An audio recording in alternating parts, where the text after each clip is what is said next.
Hey guys, it's Steve from Antics here. You're listening to Good Friends Better Running Podcast, only on the Counted Out 7 YouTube channel. Tyrone, let's go! Hello, everybody, and welcome back to another excellent, fun, exciting episode of the Good Friends Better Enemies podcast. My name is Tyrone, and as always, I am joined by the one and only, the ever lovely Mr. J. How are you today, buddy? I am farting through silk, my friend, to coin a phrase from good old JR. I'm doing quite well. It's been a busy one, but happy, healthy, and got a roof over my head and a fridge full of food. I can't complain. How you doing, Pally? About the same, man. Quite busy, but still being able to enjoy what seems to be some good weather up ahead now that we're finally approaching the summer temperatures. I am excited for at least just sitting on my balcony, if you know what I mean. Yes, absolutely. I don't know what this summer is going to entail for us. I'm really hoping that you and I are going to be able to record one of these in person over the next coming weeks and months, maybe sometime closer to maybe June or July. We might be able to get together in person and do one of these and have a little WWE Network slumber party type thing. But we'll see what happens. I am very anxious to get in closer contact with some of our buddies. You, and then of course Tyler and Mike. I'd love for us to do a podcast summit with plenty of cold libations and good food and good wrestling. But we'll see whether or not that takes place this summer. I'm hopeful. But in the meantime, at least we have Skype and we have FaceTime and we have Zoom calls and we have phone calls and text messaging and most importantly, my friend, we have each other. And wrestling. God bless that wonderful, wonderful sport that you and I have always loved. Absolutely. It's the greatest night in the history of our industry right now. Well, as we're talking and catching up here, we just want to let you know what the show is that we're doing. Jay has decided to have me rebook that ever so wonderful pay-per-view, Judgment Day 2003. And I feel like he just wanted me to sit through a Kevin Nash Triple H match. And for that, fuck you, Jay. Actually, that wasn't the motivation at all. I thought that you'd have fun with this. I mean, the argument can be made that 2002, 2003 was the most stacked in terms of star power the WWE roster ever was. I know there's some argument in terms of maybe the late 80s or early 90s, but I think if you look overall as a cross-section, you have a lot of the stars from the 80s and 90s, as well as, the Attitude Era stars from the late 90s and early 2000s. I think that this might be arguably the most honored and decorated card in history. Or roster rather. So I think that my idea behind this was you're just going to have the gloves off and have some fun. It was a co-branded event. So why not just book the hell out of it? I'm looking forward to seeing what you have. Yeah, I get what you're saying there. Like 0203, in my opinion, is the most stacked time for the roster because you had the guys still from the Attitude Era with The Rock, Austin, Angle, Triple H. Then you had the top tier WCW guys coming in with Goldberg, Hogan, Nash, Hall, pretty much everybody but Sting and Luger for the most part of the top tier guys. You had some ECW guys with Rob Van Dam, Tommy Dreamer. It really was just an incredible time because you also had the up-and-comers with John Cena, Randy Orton, Dave Bautista. It was a time that we have never seen since and probably won't again.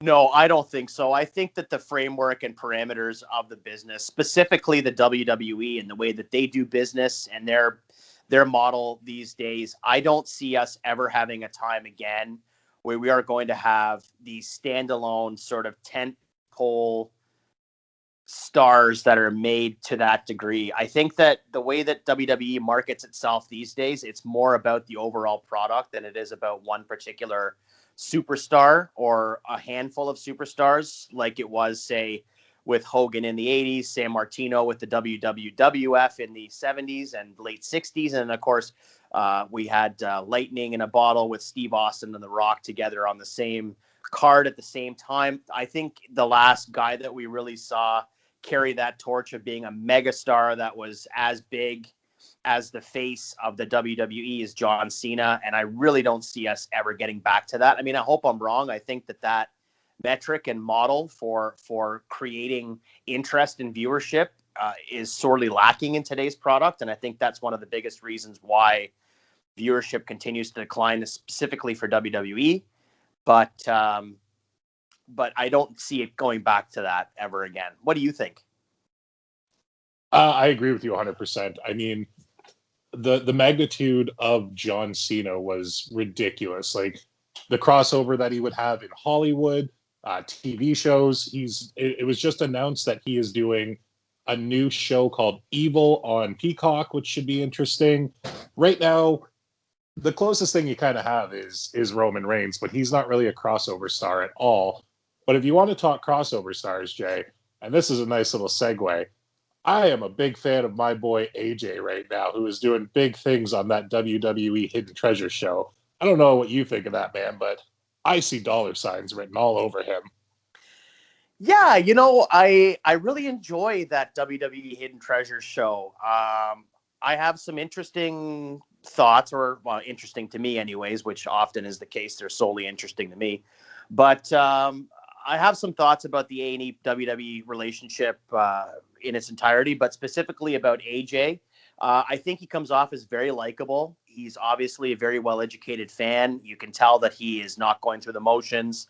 He's not one of these people that's been hired in the past by WWE or whomever they are contracted with, whether it be E-Network or now it's A&E and things of that nature. I mean, if you look back at the Legends House back in the iteration opening salvo of the WWE Network, we had that Legends House television show, and the host of that show, she was a very attractive young lady, but clearly had no idea about wrestling or the history of wrestling. And that series obviously wasn't her role. She wasn't meant to be a wrestling historian, but I really appreciate it when we're watching one of these shows and you have someone on there that is clearly very well educated in the product, is marking out for memorabilia that they're finding or that they're looking for. I think that it helps bridge the gap from the viewer to the product that they're viewing. And especially for, I think that the Hidden Treasures, I think that reaches a broader audience as well. Not quite as much as, say, the biographies that precede it, but I think that the Hidden Treasure show is kind of more of a WWE.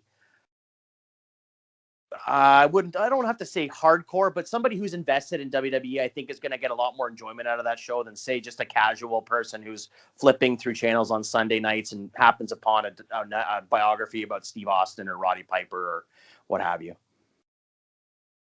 I mean, I just want to talk quickly about what you said about the host of Legends House. To kind of go off what you said, I don't even remember her, nor what her name was, or anything about her on that show. So that kind of proves the point that she wasn't a fan. She didn't stick out in anyone's memory. I don't know if you've seen every episode of The Hidden Treasures yet. I recently caught up on that.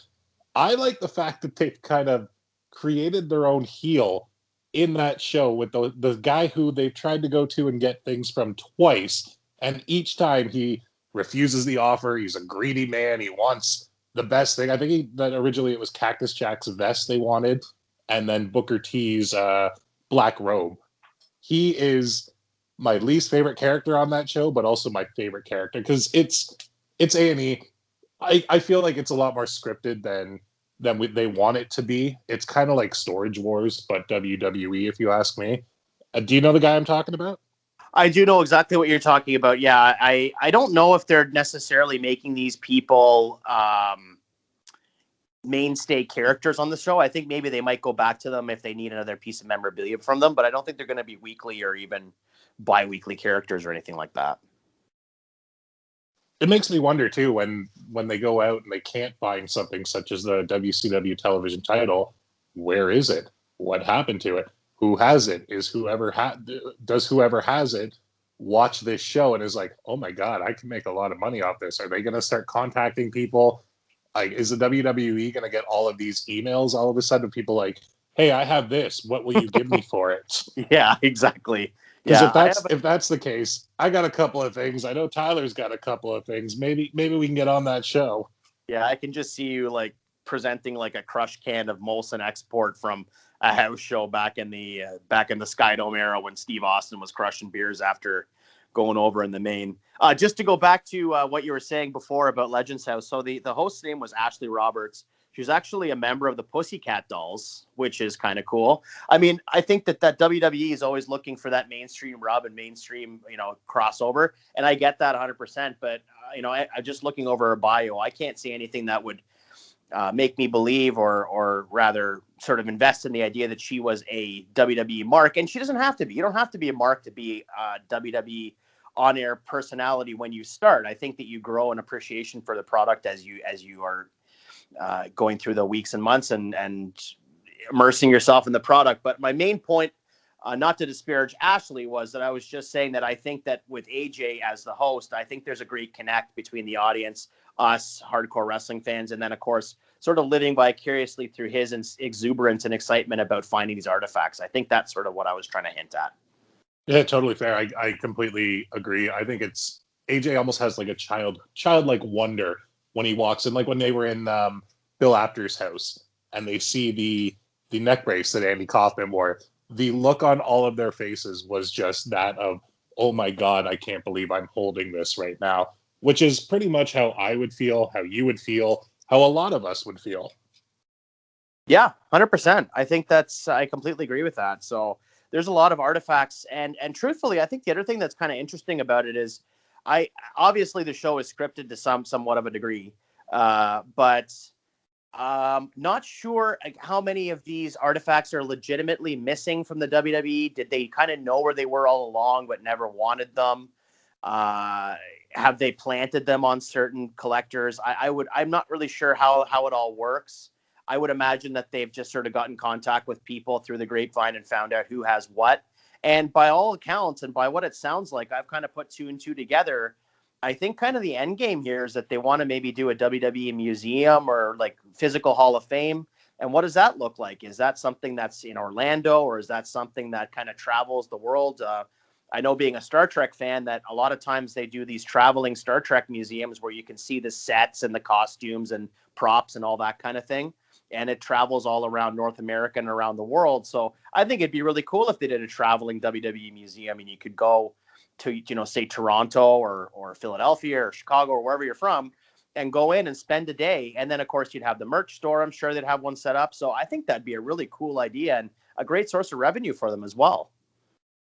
See, the way I see it going is it's going to be like you got the Hockey Hall of Fame in Toronto. You've got Cooperstown in, I believe, somewhere in Ohio. You've got the Rock and Roll Hall of Fame in Ohio. I see it. Yeah, that makes a lot of sense. Cooperstown in Cooperstown. Yeah. All right, cool. Thanks, bud. It's been a little bit. You just I couldn't help myself. Yeah, that's totally fair. I'd do the same thing to you. But I see it being like a brick and mortar. I don't see it traveling. And when it does travel, I see them pulling out certain items to bring to a fan access situation at Mania or SummerSlam or something like that. Yeah, I could see it. I think it would make then sense to be in Orlando. I mean, that's where the PC is. And of course, you have all those theme parks there. You have Disney World. You have, I think that, obviously Universal Studios is still a thing, Busch Gardens, all that kind of thing. So having it there as a part of a tourist attraction, I mean, is Busch Gardens still a thing? As I honestly have not heard that name in at least 15 or 20 years. I don't know. I don't know if they are still around. They might have gone the way of 1010 220. Not 100% sure.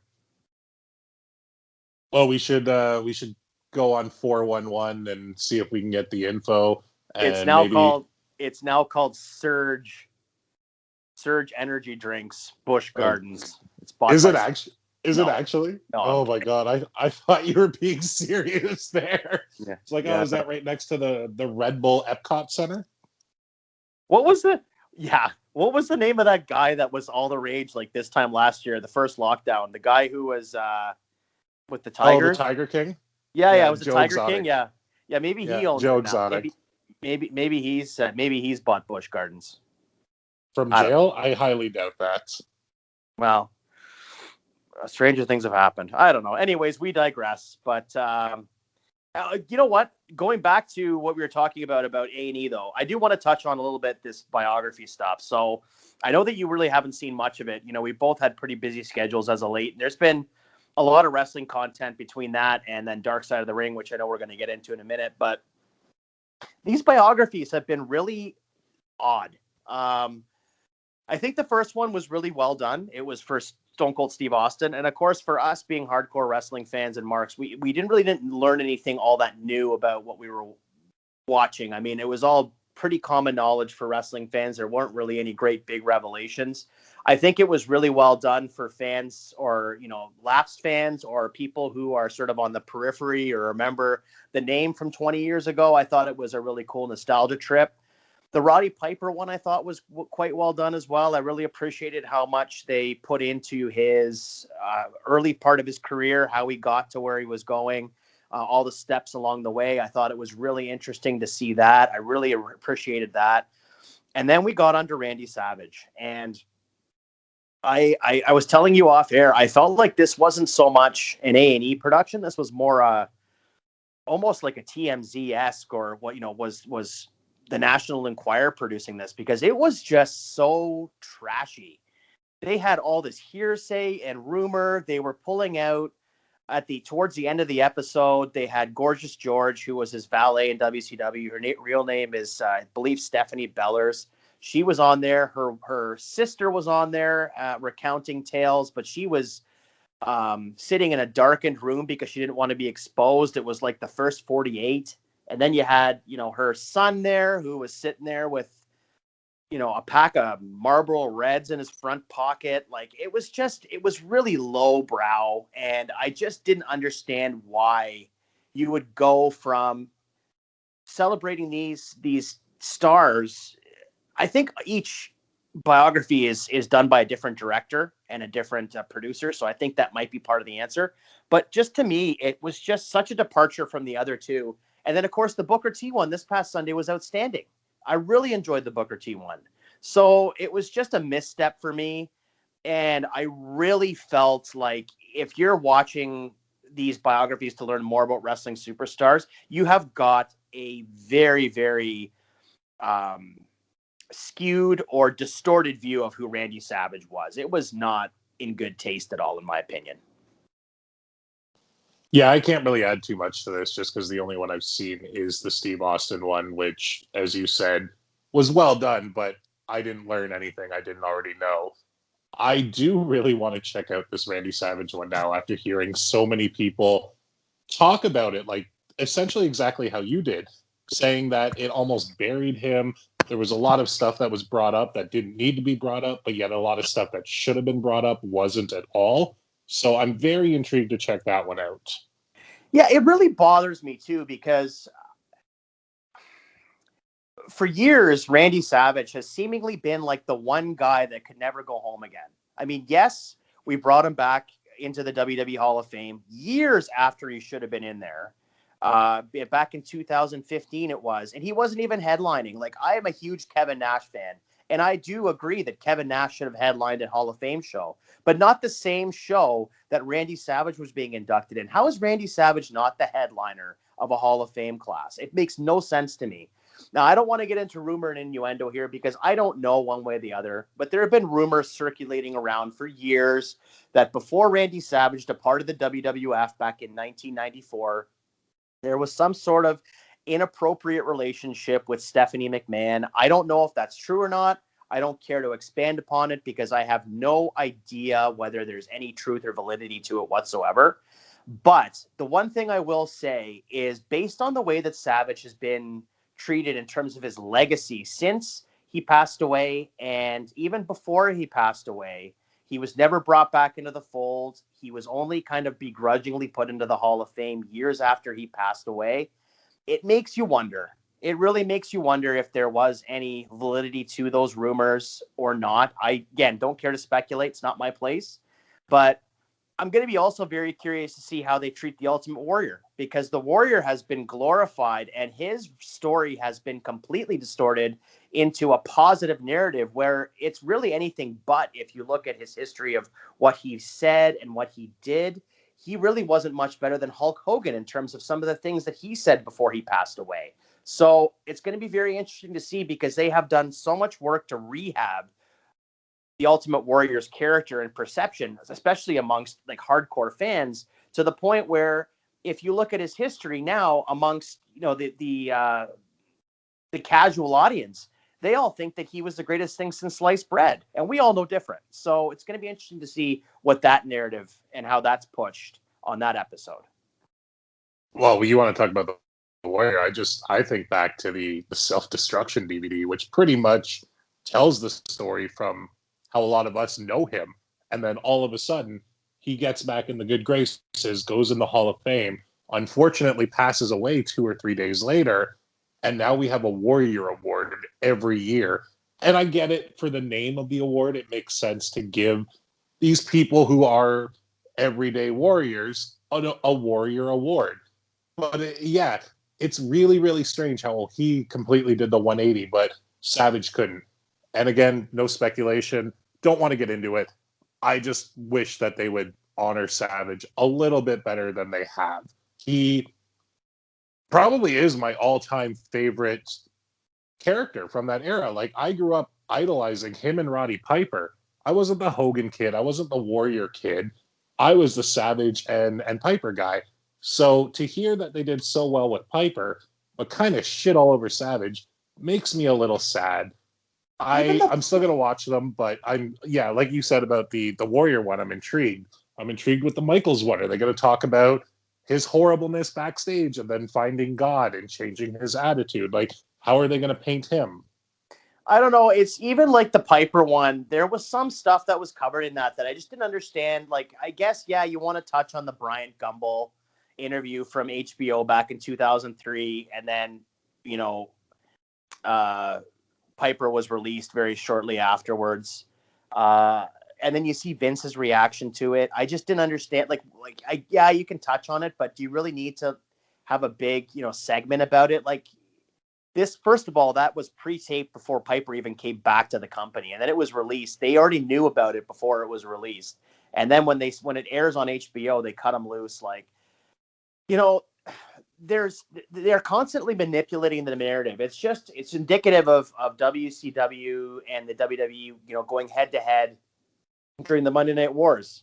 Now it's called the Attitude Era. There's no reference to it being the Monday Night Wars. It's always the Attitude Era it's referred to as. So I guess it's that old adage that the victor writes the history, but I don't know. It rubs me the wrong way, especially when some of these guys that are being covered on these biographies aren't around to be able to tell their side of the story. We're relying on people's accounts. I just think that they should maybe walk a little bit more of a straight line in terms of how they want to present these characters. And the other thing too is, I look at Savage, for example, his philanthropy. All the stuff he did with Make-A-Wish kids, all the amazing work he did with charitable organizations. None of it was covered in this documentary. None of it. But you want to talk about him doing ecstasy and being high on nitro with Gorgeous George? Like, I don't understand it, and it bothers me tremendously. It at the very end, at the very least, I know I'm on a soapbox here, but it really bugs me. At the very end, doesn't it make your product look lowbrow and low rent when you're talking about this stuff? Like, if you're WWE, like, burying Savage in this documentary doesn't help your cause whatsoever. Blowing out somebody else's candle doesn't make yours burn any brighter. No, I completely agree with you. I personally don't have anything else to add to this A&E conversation. Maybe I want to go get a Buddy Burger or something right now, but yeah, I don't have anything else to say about A&E. I haven't really watched the documentaries. I've seen the Hidden Treasure shows, but that's really all I can say about it. Sorry. You really caught me off guard with the A&W. That was funny. I needed a good laugh. Yeah, I'm sorry. It just really bothered me that I didn't mean to get on my soapbox there. But anyways, the long and short of it is, it's going to be interesting to see what comes of the next few episodes. But I was not impressed with that, and we'll see what happens going forward. But I do want to talk about something else that is back and better than ever, to coin a phrase from someone's entrance theme, and that is Dark Side of the Ring. Now, Tyrone, you've had the opportunity to see the first episode, and I believe the second episode is dropping tonight. Spoiler alert, we're recording on Tuesday. No. Isn't it? It's Wednesday or Thursday. It's one of those Oh, two. is it? Okay. Well, anyhow, we both had a chance to see the Brian Pillman documentary, and I'll let you take this away, my friend, and you take this ball. I mean, I thought it was fantastic. I have never seen an episode of Dark Side of the Ring that I did not like. I think that the producers of this show do such a good job of covering both sides of every single issue that they talk about. Like with this one, you saw the interviews with his kids. I didn't realize the whole thing with, I believe her name was Rochelle, his first girlfriend or wife. I had no idea the dark history there with her committing suicide after his then girlfriend Melanie said a whole bunch of horrible things to her over the phone. Yes, it sounds like she may not have been the best mother, but nobody deserves to be spoken to like that. It was really atrocious and disgusting and heartbreaking to hear that. And then when they interviewed Melanie, I kind of was at a loss for words, because the last time I remember seeing Melanie Pillman at all was on that stupid interview that she did the day after her husband's death was announced on Monday Night Raw, which, again, in poor taste on Vince's behalf, on Melanie's behalf. It just shouldn't have been done. But the Brian Pillman story itself was incredible. I have nothing but love and respect for his sister. His sister seems like an actual saint put on this earth to take in the kids, listening to Brian Pillman Jr. talk about his dad and how he's trying to honor his legacy, and pretty much say he had no choice but to become a pro wrestler when his dad named him Brian Pillman. That made me chuckle a little bit.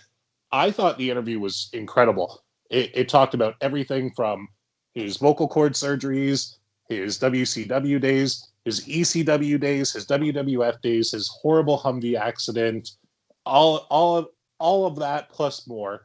I couldn't get enough of it. When the 2 hours were over, it didn't feel like I had been watching something for 2 hours. It flew by that quickly. And I just want to give a shout out to Canadian independent wrestler Channing Decker, who portrayed Brian Pillman in that. And I thought that he did such a good job. Like the actors that they get to play these characters are incredible. They're like, everybody is cast so perfectly. I mean, nobody will be cast more perfectly than the UWF episode, but that's for personal reasons. Anyway, Jay, what did you think about the Dark Side episode before I keep rambling on?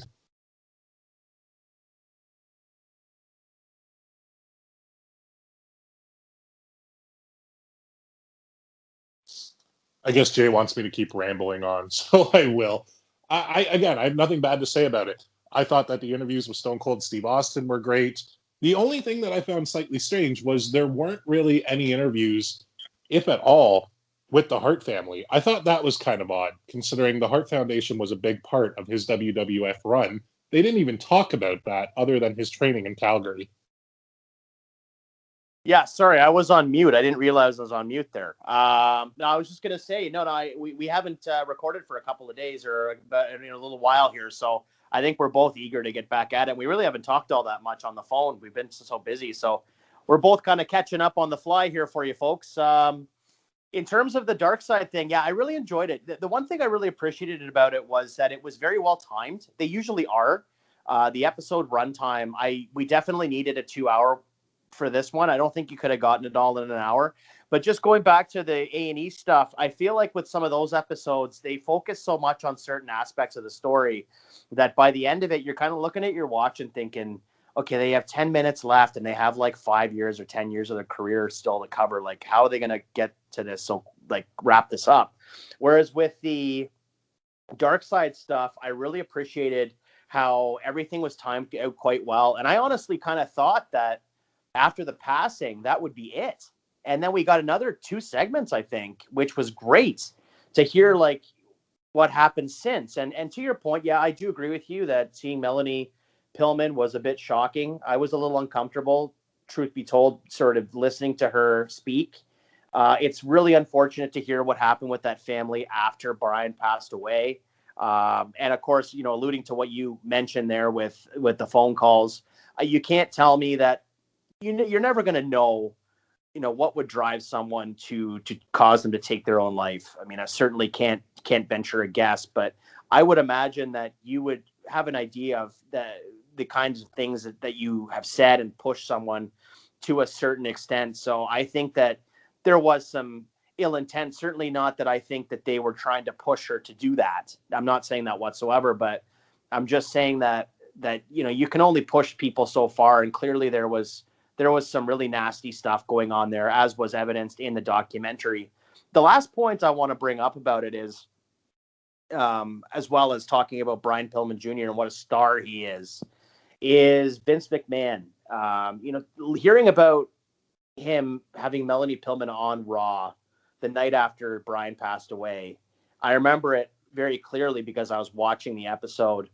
But I think that what's kind of happened with me is I'm kind of in this weird place with Vince McMahon where I have so much respect for what he's created in terms of the entertainment that I've loved for the last 25 plus years. And I've just adored WWE product. And I've loved so many moments of my life have been through the enjoyment of watching WWE and WWF. But it's almost like case of like, I don't want to know how it's made. It's like hot dogs, right? Like you love hot dogs, but you don't want to know how they're made. It's sort of the same thing with WWE. I'm getting to this point now where it's getting harder and harder for me to buy into that suspension of disbelief that Vince McMahon is, I don't want to say he's a bad person, but it's harder for me to respect him as a person.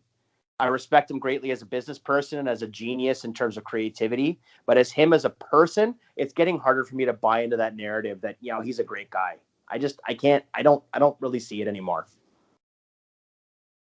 Who other than his family members and maybe like a Steve Austin every now and then or something like that has said that Vince McMahon is a great guy? I don't think he has made many friends along the way. Well, I think it's that old sort of saying that you can't get to the level that he's at without stepping on a couple of throats. And I think that he stepped on more than a couple. I think that there's a narrative out there that he has done a lot of wonderful things for a lot of wonderful people. And specifically, like I just was thinking about, or rather reading about something earlier today about the wellness policy and hearing about how, if you've ever been under contract to WWE at any point in your life, through the existence of the company, they'll send you to rehab free of charge.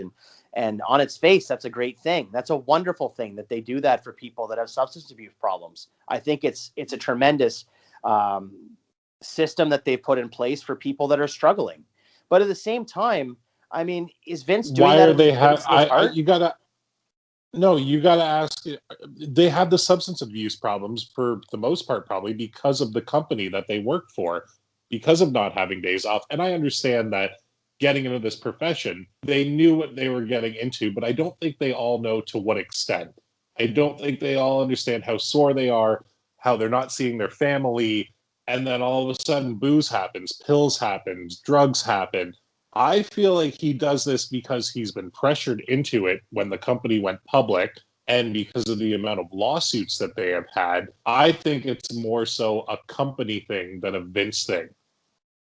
Well, see, I do disagree with you. I don't think that it's the company's responsibility in terms of who puts what in their system. I think it's a personal choice. It's a personal accountability. I think you have to look in the mirror at some point and be like, hey, I need to clean myself up, or, hey, I'm the one that's I don't think Vince McMahon is, putting a 6-pack in front of somebody or putting, steroids in front of someone or putting any kind of illegal drug in front of them. I think that there is some accountability on his end because it happened under his watch, and maybe at certain points of time in the past, there should have been more stringent policies put in place, and there should, maybe some of this stuff should have been caught before it became a big issue.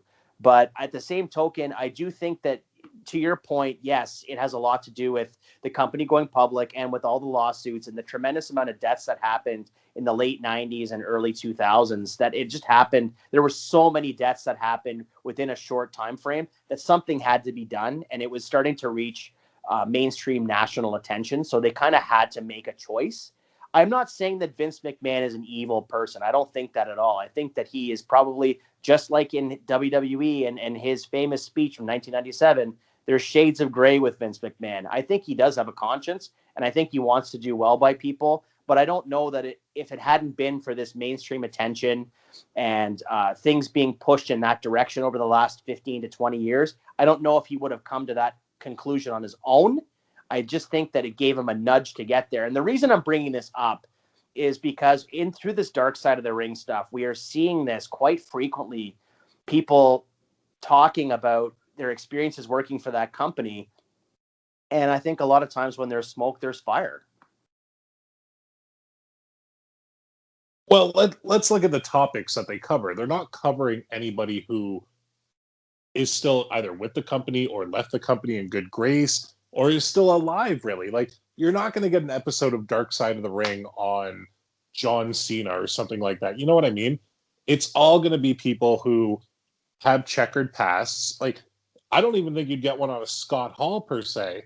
Or did we? I can't even remember. Did we get one, or am I thinking the ESPN one? No, we didn't get a Scott Hall one, no. But that's the thing. I don't think you're going to get one on people who still have ties to the company, either because Vince won't let them or because they don't want to badmouth them.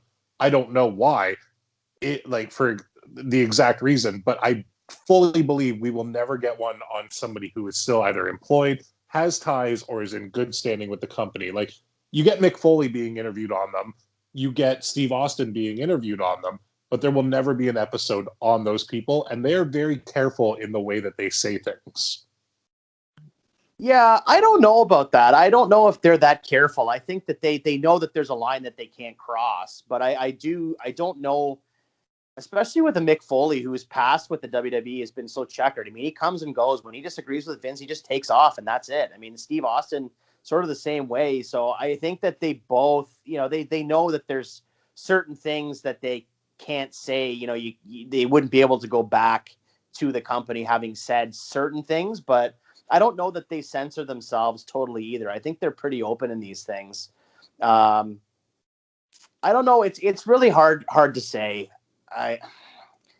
It's such a strange business, and it's such a strange presentation, what we see on camera as opposed to what happens behind the scenes. I mean, again, I don't think that Vince is an evil guy. I just think that, he's a very shrewd businessman, and business comes first. And I think that you see evidence of that with so many of these episodes, that these guys, they've gone through tremendously difficult times, and they've been through his system. So I really don't know what to say about it, other than the fact that I think that my opinion of him, whereas it was at a certain level years ago, has kind of diminished a little bit after watching these things. And it's all subjective too, right? So, I mean, not to get political in any way, shape, or form, but Vince McMahon is a billionaire conservative American. So I think that that's really all we need to sum up with him when it comes to a personal political view. Yeah, but you know what's the other thing too, just before we get into the rebooking, is it's not only Vince McMahon, it's also the fan base. I mean, you and I have talked about this before, that there are certain segments of the wrestling fandom and the wrestling, internet wrestling community that can be quite toxic. I can remember not too long, every year around Hall of Fame time, around WrestleMania time, all we hear about is where's Owen, where's Owen, where's Owen. And I mean, you have to put yourself in the shoes of Owen Hart's family, looking at what happened to him and how his life was cut short due to a malfunction of a rigging device that was supposed to, he was supposed to repel from the ceiling at Kemper Arena. He lost his life due to a stupid stunt. I mean, if you were in his family's shoes, would you want that company to honor your late husband who died under your watch? I'm not saying it was WWE's fault. I think there was some negligence there. I'm not saying it was their fault or they did it on purpose, but at the same time, leave the Hart family alone. Owens not going to go in the Hall of Fame. Why do you have to bring it up every year or vilify Mark the Hart for it? I don't get it. Oh, dude, I 100% agree with you on that. It's like I don't even know if they're being 100% serious or if they're just trying to rile people up, but all the ones who are like, why isn't Chris Benoit going in the Hall of Fame? We know why Chris Benoit is not going in the Hall of Fame and why he will never go in the Hall of Fame. We don't need to talk about why, but we know why. Yeah, and that's another thing too. I think that for the purposes of us going forward, buddy, I've just thought about this on the fly, and you can correct me if I'm wrong, but I feel like every time we talk about Benoit, we always have to preface, we don't agree with what he did, blah, blah, blah, blah, blah. We know as wrestling fans, anybody listening to this podcast knows what Chris Benoit did and knows that we don't condone what he did and that we don't feel comfortable talking about him all that much. So I think from here on out, we should just talk about him when we're rebooking. We don't need to preface that every time. I'm tired of having to always say, I don't agree with what he did, but I'm totally fine with that. I'm just more so saying the idiots who say he should be in the Hall of Fame. Oh, yeah. Well, he shouldn't be in the Hall of Fame, and that goes without saying. I mean, I think that Snuka should be taken out of the Hall of Fame. I don't think Hogan should have gone back in. Agreed. Hogan should not be a 2-time Hall of Famer. Anyway, we're getting way off track because I can hear it in both of our voices that we're getting hot. Yeah. So let's save that for the rebooking that you can potentially get mad at me for. Absolutely. Sorry. Again, folks, we've just kind of we haven't done a podcast for a little bit, and we haven't really talked much on the phone. So we're really just having a phone conversation, recording it for you is what we're doing. 100%. It's been a minute, but I'm happy to be doing this. So am I. So we are rebooking the Judgment Day pay-per-view from Charlotte, North Carolina. Woo! With an attendance of 13,000. Now, this happened on May 18th, 2003, and it was actually a co-branded show with Raw and SmackDown on the card. Now, a couple of things I want to touch on quickly before we get into the rebooking is setting the stage and the table for what was going on in the company. We're just coming off of WrestleMania 19, which was historical for a number of reasons. One being the return of Shawn Michaels to in-ring competition at WrestleMania. Another one being Brock Lesnar debuting at WrestleMania and becoming the WWE champion.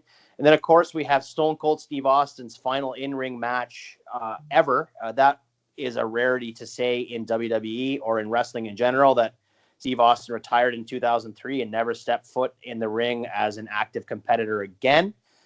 The other thing I wanted to touch on briefly was the kind of risque nature of some of the storylines going into 2003. I mean, we all talk about the Attitude Era and how risque and how much we sort of push the boundaries and push the envelope back in the late 90s and early 2000s. But if you look at some of the stuff going on television at this time, we had some pretty controversial adult themed things happening. I mean, you had Vince McMahon wrestling a one-legged wrestler on, a couple months from now. There was a proposed incest angle with the McMahon family that never quite took form or shape. We had Vince wrestle Stephanie in October of 2003. You had Sable and Tori Wilson having a lesbian angle at this time. For anybody that thinks that the Ruthless Aggression era... Hold on, not to cut you off, but do not forget about our good friend Al Wilson as well. Yes, that is very true. He had a heart attack when he was sleeping with Dawn Marie. I believe that was at the end of 2002. But for anybody that thinks that the Ruthless Aggression era was devoid of this kind of over-the-top, hot lesbian action type booking, is maybe not remembering things quite as clearly as they were, or maybe has a bit of revisionist history. I mean, if you want to talk about controversial, Katie Vick comes to mind. So, and you just said hot lesbian action. HLA was in the late 2002, so it was in the Ruthless Aggression era. That's what I'm saying. So, I always kind of thought that the last event of the Attitude Era for me was WrestleMania 19. That was okay, Austin's last match. That's kind of okay, the Attitude Era is kind of that's done. But then I'm watching this pay-per-view, and I knew you're going to rebook it, and I'm like, holy cow, this is, some of it's worse than it was in 99. I mean, yes and no. Yes and no. Some of it's worse, some of it's better, some of it's the same. Overall, I would say the era was not worse than it was in 99, but some of these segments were.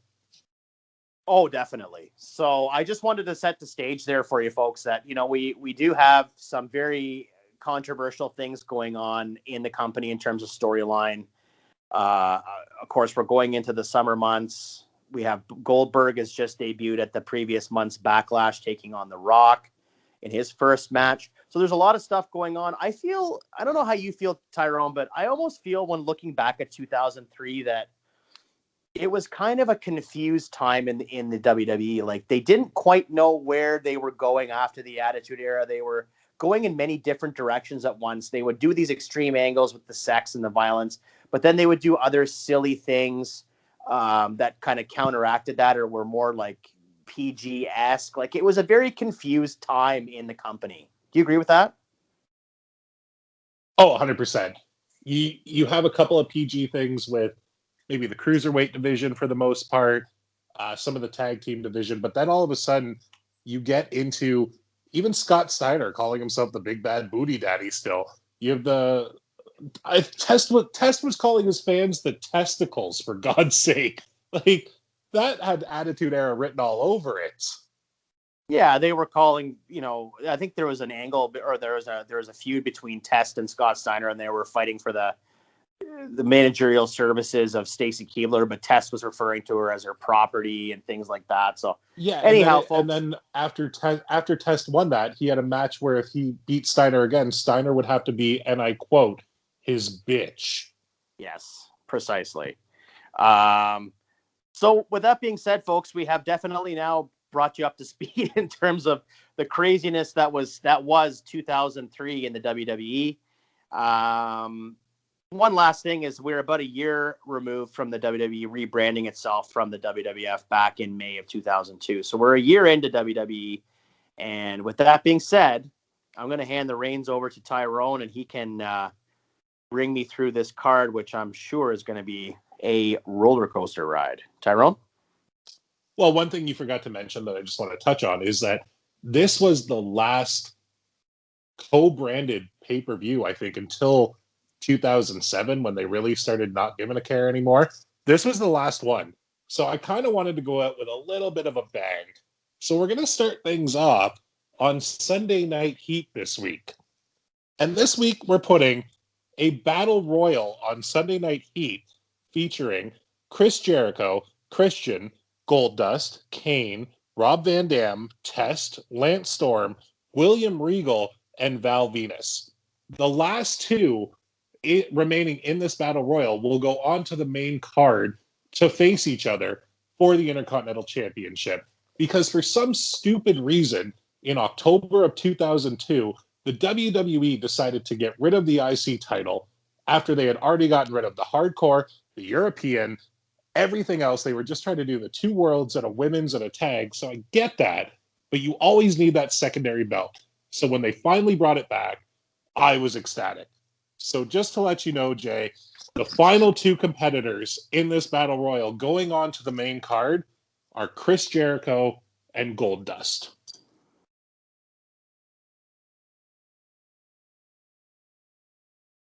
I can tell by his wonderful silence, Jay kind of knew I was going to put Goldust over right away because it's kind of my MO. Yeah, I saw that 100% right off the get-go. But I felt like we could put Battle Royal on Heat, get the eyes on Heat, and then actually just do a nice one-on-one. And it shades back to 93 with Rick Martel and Razor Ramon, where they've done it before. It worked, so why not do it again? Hey, I like the Battle Royal angle. I think it's actually pretty good. I haven't seen it for a while. I think it's a great way to get the Intercontinental title back on the card. You have a lot of big names on that. The only thing is, I get why you put it on Heat, but at the same time, could we not have opened the show with it and then maybe gone on to the match later on in the night? Like, I just feel like that kind of star power would be better served on the pay-per-view as opposed to Heat. I mean, realistically, when you look at it, who's to say some of these guys aren't coming back on the main card? Chris Jericho and Goldust, with the exception of Kane and RVD, really were the two main guys going into this. Like, yes, Christian had a little thing behind him, but I'm sorry, you and I have argued about Christian many times. At this point, I was not a Christian fan at all. I hated the gimmick. I hated the character. I wanted it off my TV. It had X-Pac heat. I didn't want to see him. Yeah, I wasn't the biggest fan of the Christian character at this point. I kind of liked it when they first broke up, Edge and Christian. I felt kind of like in 2003, 2004, he was kind of floating around. Like he was tag teamed with Christian and stuff, or with Chris Jericho and stuff like that. I felt like he was really coming into his own in 2005 when he was kind of like a singles. He cut his hair. He had did that program with John Cena, and then he kind of left the company. I felt like that's when he was really coming into his own. But no, to your point, I get what you're saying. Now, Goldust, is he in this match purely out of personal reasons, or what is the motivation for putting Goldust on the card or in this match? It's the exact same reason as the original one, where they're all former Intercontinental champions, so they all get a shot at becoming the next Intercontinental champion again. No, but I meant in the finals. Like, is it just that you thought that this would be the best match? I mean, I'm not arguing against it. I don't think I ever saw a Jericho and Goldust match that I can recall, so I can't imagine it being a bad match. Purely selfish. That's exactly what I was looking for, pal. All righty. Well, with that being said, I think we can move on to the next if you'd like, and we're going to touch back on that a little bit later on. Yeah, run me down, bud. Start it All off, right. and then I'll change everything up. Meanwhile, back at the ranch, we've got John Cena and the FBI, Chuck Palumbo and Johnny Stromboli with Nunzio going up against Chris Benoit, Rhino, and Spanky. That's Brian Kendrick for all of you that don't know. So our opening contest is a 6-man tag team match with the FBI of Nunzio, Johnny Stamboli, and Chuck Palumbo taking on Billy Kidman, Brian Kendrick, Spanky, and their mystery partner, who ends up being Nathan Jones. Because there was an angle before where the FBI was taking out everybody left, right, and center, including Nathan Jones. The company was still behind him at this point. He was coming off of his weird WrestleMania moment where they kind of realized, okay, maybe you're not ready to be here. So they put him back down in training, bring him back up. We have a big match. FBI still goes over, though, after a lead pipe, brass knuckles wrapped in a lead pipe, hits Nathan Jones in the back of the head. That's the end. FBI still wins. Okay. Couple of questions. So lead pipe wrapped with brass knucks. So would it be wrapped with like a hockey? Okay, I don't necessarily mean, I don't mean wrapped. I should have said this, but there was a couple pairs of brass knucks put over a lead pipe, kind of like through the holes, like it would be if you were wearing them. Okay. And they just wail on Nathan Jones with it, because you want to still kind of keep Nathan Jones strong, because we're not 100% sure what's going to happen with him. But the FBI kind of had some steam going at this point. Billy Kidman, Brian Kendrick, both great performers, did a lot of the bumping in this. But overall, I give it to the bad guys, because I love the FBI angle. I think it should have gone on a little bit longer. Yeah, I don't hate the FBI at all. I think that was a pretty good faction, and I know that they were trying a lot of different things on SmackDown at the time. I mean, I think it's fair to say that in terms of in-ring, SmackDown was the far superior brand at this time. You lost me with Nathan Jones. I can't get behind it. I get your reasoning for putting him in there. I mean, the company was trying to do something with him, but I just think with this talent roster, you could have chosen anybody else but Nathan Jones. Well, spoiler alert, I've added a few matches to this card. So when you see what I've done, Nathan Jones may make a little bit more sense. Okay, I'll give you the benefit of the doubt. I was never a Nathan Jones mark, and I know that you're not either. I know that you're not bringing him into this because you have a great affection for him. But I'll wait to see where the card goes. But so far, that match with Nathan Jones in it is a miss for me. Yeah, I get that. Totally fair. I mean, I didn't hate Nathan Jones in the WWA before he came to the WWE, where he was just built as this monster ex-criminal. I kind of like that. But I see what you're saying. I got nothing left to say about the FBI. As they would say, forget about it. So he was nails, is what you're saying. Yeah, except he didn't attack the promoter and demand more money. He touched my dink. Yeah. Alrighty. So the next match on the card is La Resistance Sylvain Grenier and Rene Dupree going up against Scott Steiner and Test, accompanied by, holy hell, Stacy Keibler. Up next, we have a match for the World Tag Team Championship with Kane and Rob Van Dam defending against La Resistance. We have quite the match here. You have youngster in Rene Dupree, who's only 19 years old, the entire world above him. He's looking pretty good. Sylvain Grenier, another guy who could work pretty well, going up against Kane and RVD. Kane can make anybody look good when he sells for them because he's a monster. Rob Van Dam can do no wrong, can sell for people, can get the offense. At the end of the day, again, we're going with a fucked up finish, but we're going to have new tag team champions after Rene Dupree hits Rob Van Dam with the French flag and then rolls him up for the pin. I know they're brand new in the company, but not long after this, they would kind of strap the rocket to these guys in the tag team division. So why not go right away? You're going to get instant heat.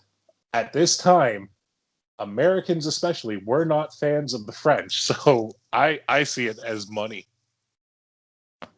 I'm 100% with you. I love this booking. I think it's great. I think that you did not go too early with La Resistance. I think that it makes a ton of sense for them to be in this spot. I mean, they were so over at this time in terms of heat.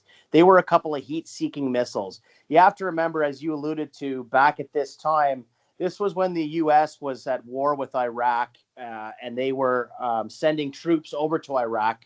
This was a couple of years after 9/11, not to get too, deep into the weeds with, grim and, horrible things in history that have happened. But it's playing off of that because the French actually had decided that they weren't going to join the coalition. And so there's a lot of heat between the French and the Americans at this time, even to the point where George W. Bush was calling for them to change the name from French fries to Freedom Fries, because they didn't want to have any association with the French at this time. So having a couple of French heels come out, and then, of course, you had Rob Conway down the road as the French sympathizer, an American turned French sympathizer. It was genius. I was surprised, frankly, how much heat this gimmick got, but it got so much heat at the time that I think having them go over and win the tag team titles is the perfect call. You did good with this one. I wouldn't change a thing. Especially in a city like Charlotte, North Carolina, where they are very American, especially in the southern area. So I thought it was a perfect place and a perfect time to do it. Yeah, 100%. I mean, you could have even had La Resistance, rather. You could have had them win the titles the first night that they debuted. I mean, that's how hot they were. You look at Santino Marella winning the, was it the Intercontinental Championship he won from on his first night out? I don't remember which title it was. Was it the Intercontinental? He beat Umaga with some help from Bobby Lashley in Italy, the one and only Monday Night Raw from Italy. That's right. That's exactly right. I just couldn't remember which title it was. I knew he beat Umaga, but I couldn't remember which title it was. So, I mean, and he didn't have nearly the heat that La Resistance had at this time. So I think that the quicker you get the titles on these guys in this particular instance, the better. I mean, because they were so over at this time as heels that I'm completely fine with them, jumping over top of Kane and RVD and winning the titles. I think you did well. The other thing, too, you have to remember is a couple of weeks after this pay-per-view, the Legion of Doom returned to the WWF on Raw and SmackDown, making surprise returns for one-off matches as tag teams. So what a cool way to, you could have had that maybe a couple weeks later down the road as well. I think it was at Madison Square Garden. That's what had happened. What a cool way to get even more heat on La Resistance, defending the tag titles in an open challenge, and you have the LOD come back and they just run over the LOD. That would have been cool too. Yeah, I didn't even think of that, but that would have made a lot more sense in the LOD versus Kane and Rob VD. Just a rhyme. Rob Van Dam. No, I don't mean for this card. I'm just saying down the road. I'm just booking further down the road. No, I know what you mean, but I know what you mean, but I remember the Raw, and it was Kane and Rob Van Dam against LOD. Yeah, I don't know if it was Madison Square Garden, but I think it was in June of 2003. So anyways, it's just, I love the booking. I think he did great. Wonderful. Let's move on. What's next on the original card? We have Eddie Guerrero and Tajiri defeating Team Angle, Charlie Haas and Shelton Benjamin in a ladder match for the WWE Tag Team Championship. So next on the card, we have Chris Jericho going up against Goldust for the Intercontinental Championship. This match is legit just a hard-hitting slobber knocker, for lack of a better term. They beat the living hell out of each other. These are two pros who keep it snug. We see everything from the fantastic quick power slam that Goldust does. The walls of Jericho get locked in at one point with him reaching the ropes. There is a lion salt. There is a curtain call. There is a shattered dreams. But just when you think Goldust is about to win the title, doesn't that creepy little bastard Christian run out, causing an interference? Referee tries to get rid of him. Goldust accidentally sends Jericho into the ref. Ref is down. Christian gets in the ring, goes to hit Goldust with a chair, ends up hitting Jericho. Goldust picks up the chair, hits Christian, hits Jericho for one more good measure, pins him. 1, 2, 3. Referees back up. Goldust is your Intercontinental Champion. Fight me. Of course he is. Of course he is, Pally. I expected nothing less, and I have no problem with it. I mean, I think in terms of Goldust's run as that character, I think we are in the looking in the rear view mirror in terms of the height of the character. I think probably, I don't know. It's hard to say. I think probably maybe like 96 was probably the height of the Goldust character. Maybe part of 97. Well, but weirdly enough, you can almost look at, what was it, 2012, 2013? I don't know, when he had the run with Cody against the Shield. He was in the best shape of his life then, and that run, had they let him go singles, he could have topped that one. No, I don't disagree with him being in better shape. I just don't think that the Goldust character was going to maybe work to the degree that it worked in 96 and 2012. I think the Goldust character was beautiful because it was of its time. It was at a time when you could get away with that kind of stuff. My point is that I'm fine with Goldust winning the Intercontinental title here, but this definitely wasn't the height of the Goldust run, is what I'm trying to say. But I'm fine with it. No, I think we're around the time where he got Tourette's, and that was one of the worst things that ever happened to him. That was think one of my it wouldn't favorites. be long. It wouldn't be long, or it was just in the works where him and Booker T would start teaming up, or that could have been a year prior. They already were. I believe they won the tag titles at Armageddon 2002. They had been from Jericho and Christian, actually. Or did they team up at SummerSlam 2002? I remember them being a team, and it was like the odd couple, right? And then they finally got on the same page. So I think they might have been a team for already 6 or 8 months at this point. Yeah, I definitely remember that weird hotel room vignette where Booker T picked up a woman and they were going into bed and they turned out the lights and then the lights came on and the woman was gone and Goldust was in bed with him. It was there was some funny stuff between the two of them, but I thought, why the hell not? Let's give Goldust one more run. Anybody who doesn't like it, don't at me. I don't care what you think. I'm 100% fine with it, buddy. I know, you know what? I love Goldust too. I don't think not as much as you do, but I do love Goldust just the same. And yeah, I'm just looking at this right now. SummerSlam 2002, the Un-Americans defeated Booker T and Goldust for the Tag Team Championship. So in 2002, the summer of 2002, Booker T was a part of the NWO for, I think, a cup of coffee. And then that's probably when they started with actually, I remember it now, the vignettes. They were he'd be part of the NWO. And then I think Goldust was trying to join the NWO at one point, and then they kind of broke off into their own separate thing. So, yeah, they were together for quite a while at this time. I got nothing left to say unless you want me to keep praising Goldust, because I can do that for hours. I'm all good, buddy. I like the choice. I'm fine with the booking choice. Be interesting to see where we go from here. But, yeah, please, by all means, continue. So the next match on my card is for the WWE Tag Team Championship, and it's Eddie Guerrero and Tajiri versus Team Angle of Haas and Benjamin in a ladder match. Nothing changes. Interesting. I like this match a lot. I thought that Tajiri was a good replacement for an injured Chavo. Plus, it gave you the opportunity for Eddie to turn on Tajiri down the road, kind of elevate Tajiri from a singles cruiserweight type guy into a bit more of a not main event, but upper mid card feud. Yeah, I mean, there's just something about Eddie and Tajiri that on paper feels wrong. Like the match itself was really good. But I'm just wondering, could you, like, hypothetically speaking, if you were going to swap Tajiri out for someone, who else would you have put in there? Benoit, maybe? Benoit makes sense. Rhino makes sense. There's a few options, but Tajiri wasn't doing anything, and everybody else was kind of busy. No, I get it. I think it's fine. You had to come up with a replacement for Chavo. The match was really well worked.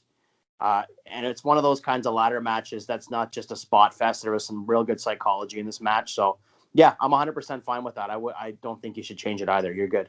100%. Well, wonderful. What do we have next on the original card, Mr. J? We are going to watch a Tori Wilson Sable Bikini Challenge. No, we're not. This does not exist on my card whatsoever. Next up, we have a one-on-one match between John Cena and Chris Benoit.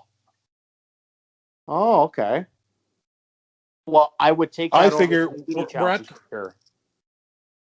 Oh yeah, and we're at the point where Cena is a rising star. Benoit kind of has been in. He's been in the main event. He hadn't hit the world title yet. He's just coming off of his injury a couple of months prior. He's gonna go one-on-one with the youngster and give him the rub. So the match breaks down. It's really, really back and forth. Cena eventually goes to grab his chain, wrap it around his fist, hit Benoit. Benoit ducks, hits a German, hits another German, hits the headbutt, gets the pin, but as soon as he thinks he's won, Cena kicks out. Benoit, pissed off, puts him right in the crossface, and Cena taps right away. Chris Benoit goes over John Cena. Okay. Yeah, I think that Benoit had been kind of back in action for about a year. He had that neck surgery. He injured his neck at King of the Ring 2001, and then he returned in May of 2002. So he had been back competing fairly actively at this point. I'm all for it. I'm fine with this match. I don't know if I agree with him going over Cena. But at the same time, Cena's gimmick was fairly new at this point, and we didn't really know how high he was going to climb in terms of his success. So I don't know. I'm on the fence about this one. I don't know if Benoit's the right guy to go over. Can you walk me through? Well, what was it? I believe a month prior, you had John Cena taking on Brock Lesnar for the WWE title, and it really proved that Cena was not ready for that spot yet. So you put him with a veteran like Benoit, let him get his offense in, make him look like $1 million, but then still have Benoit go over. It does not hurt anybody at all. Cena's still going to go on to be the world's biggest star. He wouldn't go on to win even a singles championship in the WWE until WrestleMania 20. So 2003 was kind of that weird year for him where it was all transition. He was working with the big stars, but he really didn't start getting the big rub until, I want to say, even SummerSlam Survivor Series, because he was on Benoit's team in Survivor Series. So I think it kind of all ties in. He's still a heel right now. When he starts to become a face, starts to trust everybody, realizes that he's gotten all these good matches from all these guys, the respect starts to set in. Yeah, okay. I'm fine with it. You sold me on it. Makes sense. I didn't think it was going to hurt Benoit more than I thought it was going to hurt Cena losing. But no, you walked me through it. And to your point, I mean, by the time Survivor Series came around, which, by the way, we did rebook at the Good Friends, Better Enemies podcast on YouTube exclusively. You can check that out for what we did with John Cena that night. No, I'm good with it. I think you're right. 100%. You're going to get a great match out of Benoit, and it's going to make Cena look like $1 million. And to your point, I think that match that he had with Lesnar, I don't think he was quite ready to be in that spot. So I definitely, I'm fine with this. You sold me on it. Well, thank you very much. Sure thing. Let's go on to this next gen that we got in the year 2003. Now we've glossed over Christian versus Booker T, but since you've already taken care of the Intercontinental Championship, I'm assuming that this match is not happening. You got it, bud. All right, pal. Well, I think what I would consider the main event of the pay-per-view, we have Mr. America accompanied by Zach Gowen defeating Rowdy Roddy Piper with Sean O'Haire in a singles match. Let's. I think this is. I'm just gonna lay out here and pop some popcorn. I can't wait to hear what you got here. Okay, first of all, in 2003, who the fuck was asking for Roddy Piper versus Terry Bollea, aka Mr. America?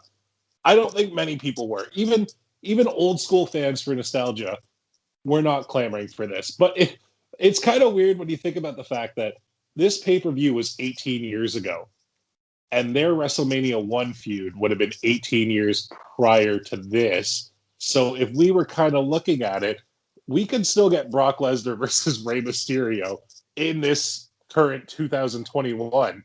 It's just a weird way to kind of look at and put it in perspective like that. But the next match on the card is a tag team bout scheduled for one fall. And it is Mr. America and Zach Gowen taking on Roddy Piper and Sean O'Haire. I'm not going to lie. I had to keep it on there just because it was such a fucking train wreck. But I figured, why not put the other two in there? The match ends when Sean O'Haire, again, I think it was Piper before, but when Sean O'Haire rips off Zach Gowen's leg and hits Hogan and Mr. America and hits Gowen in the face with it. This is the one time and only time that Zach Gowen wrestled with the prosthetic leg in the WWE. Yeah, I gotta say, buddy. What's that? I'm sorry, you cut out there for a second. Oh, okay. What did you hear? No, I got you all the way to the end where it was the one and only time that Zach Gowen wore a prosthetic leg when he wrestled. Yeah, so it's a DQ finish. You get Mr. America and Zach Gowen going over, goes to hit him again with the prosthetic leg, kind of knocks out Gowen, but then they go to hit Mr. America. And what happens? He America's up. He levels up for America. Starts shaking and getting all muscly. Ends up big booting both of them. Gowen's back up. We get a one-legged leg. I can't believe I'm saying this. We get a one-legged leg drop from Zach Gowen on Roddy Piper, and we get a two-legged leg drop from Mr. America on Sean O'Haire. Posing. Mask goes up. You get the shh.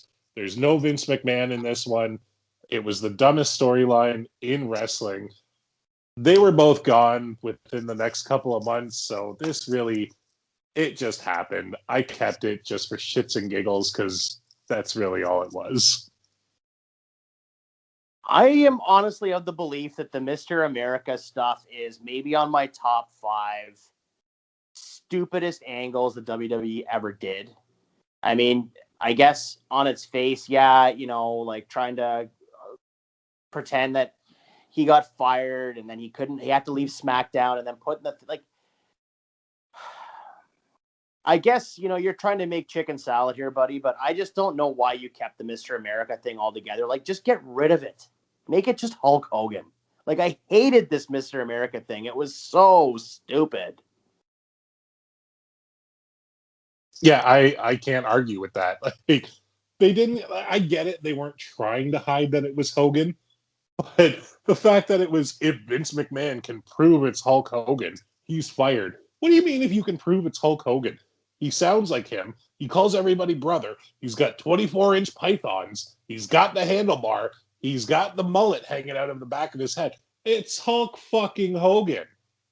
This was just dumb. But it deserved to be on the pay-per-view because I love Roddy Piper. Yeah, fair enough. I can't agree with you on this one. This is the first time in a while that I've disagreed with a lot of your stuff. And this one is just like get it off my screen. I hate it. It's stupid. This is not because you booked it this way. This is how it was originally. I just think it's such a stupid angle. It's a stupid feud. Exactly to your point. I don't want to see Hulk Hogan, Terry Bollea, Mr. America, whatever you want to call him, Thunderlips. I don't want to see him going up against Roddy Piper in 2003. And if I am going to see it, I don't want to see it on a random May pay-per-view. Make it something that's going to make sense. Maybe you have them captain teams at Survivor Series or something like that. I don't want to see this in 2003. Hogan could still go at this time. We just saw him come off that match with Vince McMahon at WrestleMania 19, which was frankly a classic for a Vince match. Maybe Vince's best match ever. It was a really, really solid outing. Such a well-orchestrated match. I hated the fact that Piper even came into it. I mean, yeah, it's great we saw Piper and it made sense that he was there, but the follow-up was so piss poor. If you were going to have one guy come in at the end of that match at WrestleMania 19, it probably should have been Bret Hart. He wasn't available. He didn't want to do it. That's fine. But having Piper there, this whole angle after WrestleMania just fell off the tracks, and it was like something that was being booked by, I don't know, it felt like WCW 2000 to me. I hated it. The weirder part was that it didn't even lead into this feud originally, because Piper got into a feud with Rikishi right away over the coconut to Jimmy Snuka. That's where it led to. And then we got to this. So it's just, there's a lot of what the fuck moments going on. Well, that's perfect. In That May we of got 2003. long-term booking. We got long-term booking from 1984 to 2003. Perfect. We got 21 years for that payoff. There you go. And they kept it going at WrestleMania 30 when they all shook hands too. Oh God. I mean, it was just like, yeah. I mean, I know you agree with me, but I just like what you had at WrestleMania 19. It was so good, and then 2 months later, you have this crap. Like, you couldn't have thought of a better way to get Zach Gallen over. If you want to get him over, put him with someone else. Like, this is the kind of stuff this is like we were just talking about. So we go from like Ruthless Aggression era. We go from like HLA and Don Marie and Tori Wilson's dad, Al Wilson, to this kind of garbage. Like, there was a lot of great in 2003, but when it was bad, it was like change the channel bad. Yeah, I don't know how much better this booking is going to get for you, so I don't know if you want to just keep shitting on Mr. America or do you want to see what else I got here? Yeah, let's go with what else you got here, pal. All right, what was up next originally? I believe it was the match that you probably were the most excited for. Kevin Nash defeated Triple H by disqualification in a singles match for the World Heavyweight Championship. The next match on the card is a triple threat match for the WWE Championship. It is not a stretcher match. I hate stretcher matches. I think they're dumb. I get it. You got to beat somebody up, but then realistically, you have to pick up dead weight, put it on the stretcher, and then you're just pushing them. That's all it takes. If that were the case, matches would be over quick. You could just knock somebody the fuck out. So I guess that could go with a lot of things. But so we have Brock Lesnar defending the WWE Championship against the Big Show and A-Train. Because we're keeping the Big Show and A-Train together from WrestleMania 19. They're just dominating everything, dominating everybody. So it turns into a triple threat where they're working together to take the title off of Brock Lesnar. Now, I know Matt Bloom, Albert, A-Train, never really a draw in the company. Couldn't fully understand why, because when I go back and watch his stuff, he's talented. He's got the look. I just don't know if it was because he had the hairy back. It's the only thing I can think of. But we do have Lesnar retaining because realistically, he's not losing the title to A-Train. He's not losing the title to Big Show. We have a bit of dissension between A-Train and Big Show after they beat the living shit out of Lesnar on who's going to pin him. They fight amongst each other. Leads to the Big Show choke slamming A-Train Lesnar kind of regaining his focus. We know he can do it. He's done it before. You get an F5 to the Big Show. Lesnar wins. Okay, so like I got a little bit confused in the beginning there. So this was not a triple threat stretcher match because I was trying to figure out how the hell you do that. So it was just a straight triple threat. Just it was a straight triple threat because I also got rid of the fact that it seemed like Brock Lesnar was defending Rey Mysterio after the Big Show attacked him. I get it. In 2003, Brock Lesnar was a different character, but to me, Brock Lesnar's not defending anybody. He's his own man. He's going out there. He's kicking ass. He's leaving. That's it. Yeah, I agree. And I think it was a mistake to turn Brock face when they did. I mean, they had Heyman turn on him. I thought the actual turn was really well done back in Survivor Series 2002. I like the fact that they swerved Lesnar. Like, I thought it was a cool thing to do. I thought it didn't make a lot of sense that early in Brock's run. I mean, he'd already been in the company for about maybe 7 or 8 months at this point. He beat Rock for the title. He debuted in May. So a year before this. WrestleMania 18 he debuted. Right, sorry. He debuted then. He won the title in August at SummerSlam. Yeah. And then lost it at Survivor Series. So it really made no sense for him to regain it again the next. Did he win at Armageddon or was that Angle? No, that was Angle. It didn't make any sense for him to drop the title that quick, and it certainly didn't make any sense for Paul Heyman to turn on him that quick. I mean, I'm all for the Paul Heyman turn, but you're doing it like the guy's been dominating. He won King of the Ring. He's dominated the roster for the last 7 or 8 months. He beat The Rock clean for the title. He ran Steve Austin out of the company. You could, sort of make that declaration if you wanted to. And then suddenly the Big Show choke slams him twice or 3 times, and then the Big Show's too much for him. Like, I just don't understand that booking. He choke slammed him on a chair. That's what it was, Jay. The chair beat Brock Lesnar.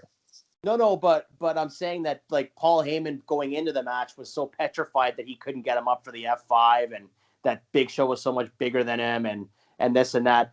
This being the same guy, Big Show, who was at WWE New York during WrestleMania 18, high-fiving and drinking Diet Cokes. So I have a hard time buying into that storyline. But my whole point is the face turn. Like, why would you turn him face? He was an amazing heel. You could have turned Angle face and had that story, especially with the neck. So but then we wouldn't have gotten Team Angle with Shelton Benjamin and Charlie Haas. I agree. Lesnar should not have been a face. Brock Lesnar should never be a face. Think of the best moments of Lesnar's career. The first one that comes to my mind is so ridiculous. There's 2 most ridiculous things that, to me, he's ever done on TV, and he was such a heel doing it. Number 1 is the mariachi party that he had when he was going up against Eddie Guerrero, and him dancing around in a sombrero with some maracas. And number 2 is when he won the Money in the Bank contract a few years ago and came out using it as a ghetto blaster on his shoulder. The stupid shit that he does like that as a heel is the greatest thing ever. 100%, because he never does it. So you see it like once in a blue moon. It's hilarious, but not in a way that makes him a comedic character. It's hilarious in the way that, like, he gives 0 shits right now. So I'm 100% on board. My whole point about this is because you brought up, defending Rey Mysterio's honor. Like, there's just some guys, like, I think that had you kept Brock a heel, like, for another year or whatever, like, because he left about a year after this. But had you kept Brock a heel for another, half a year, 8 months or so, the audience would have turned him face. He would have become like Austin. He would have become like a character baby face. So I get this whole thing with Big Show and A-Train. I'm fine with that. I get, like, you want to put the champion in peril. He's a new champion. He just went through Cena. Now he's going to go through these 2 mucks. And then you're going to have the barn-burning house show program between Big Show and A-Train. But I'm okay with it. I just don't think that that Lesnar should have ever been a face to begin with. Couldn't agree with you more, bud. Couldn't agree with you more. The only thing I want to touch on is how I don't want this to sound barbaric in any weird way, but how amazing and awesome was it in the highlight packages, especially to watch the Big Show swing Rey Mysterio on a stretcher like it was nothing. It was amazing. It was really, I think sometimes we've seen so many incredible things in WWE in terms of strength and power that sometimes we kind of like we're desensitized to it. But when you see something like that, like literally he was banging them against the ring post like what? Like it was a steel chair. Like it wasn't even anything for him. It would be, yeah, it's like you or I swinging a baseball bat. That's the only thing I can really compare it to. Yeah, exactly. So, you're right. That was an incredible feat of strength and pretty intense to see for sure. Now, there's only 2 matches left on the original card, right? Yes. So I have 3 left. So I'm just going to start running through them. That way we don't get confused in any way, shape, or form, okay? All yours, pal. So the next match, scheduled for one fall, is a one-on-one contest for the WWF Women's Championship. We have Jazz and Victoria going one-on-one. This match is what it should be. It's a hard-hitting match with 2 badass women beating the living hell out of each other, not taking any liberties, just a good, solid wrestling match. Then you get Steven Richards trying to get involved. As he's up on the apron, we get Rodney Mack come running on down. A really, really forgotten man of this era, but I loved his work, and he eventually would join Thuggin' and Buggin' Enterprises with Teddy Long, with Jazz, and for some weird reason with Christopher Nowinski. So I thought, why not make it happen a little earlier, have him come down, take out Steven Richards. Jazz is then able to get the pin on Victoria and retain the title.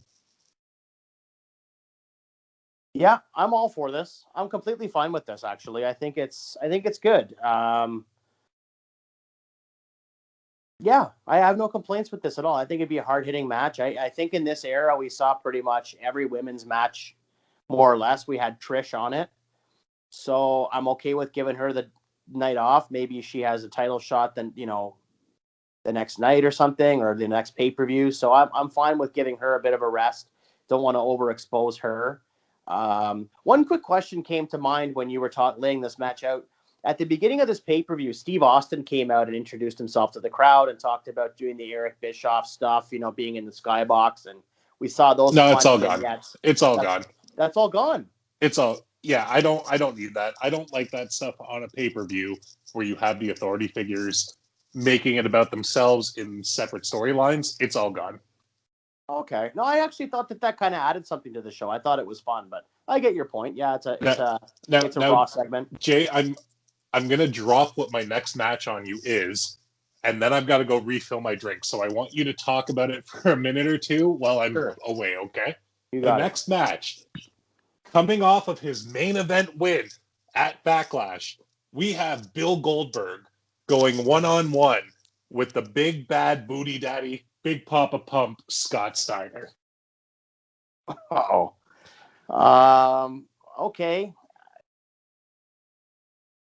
Couple of things here. I am totally fine with Steiner having a higher place on the card. I feel like they really dropped the ball on him after he came into the company. Now, granted, yes, he had a couple of matches with Triple H. I believe it was Royal Rumble and then No Way Out 2003. I don't think that those matches being poor outings was necessarily Steiner's fault. Everybody was saying that, it's only because Steiner can do suplexes and clotheslines. I don't necessarily agree with that. I think that they were booked poorly. I think that the styles with Triple H didn't really mesh all that well. I think there was a lot more left in the tank in terms of Scott Steiner's drawing ability. He was at the height of his career, really coming into his own when WCW went under. So having him be put in a position where he could be at a higher point in the card and maybe try to have him contribute a little bit more, I'm all for that. I could definitely see Steiner being a main event guy throughout 2003. Again, I think that they really dropped the ball on his potential for his ability to draw. But you could make the argument, big fish, small pond in WCW 2000, 2001. As far as Goldberg... Okay, so... Go ahead. Yeah, keep going. No, sorry, keep going. No, I was just going to say, as far as Goldberg goes, I get why you put him on the card. 2 schools of thought here. Do you want to save Goldberg and keep him kind of special and have him on every other month? Or do you start pushing him now? Maybe you start a new streak back up in WWE. I don't know, but I don't know how you book this match. I guess ultimately how I feel about it is I like this match because I like these two guys, but aren't we going a little bit backwards here with this one?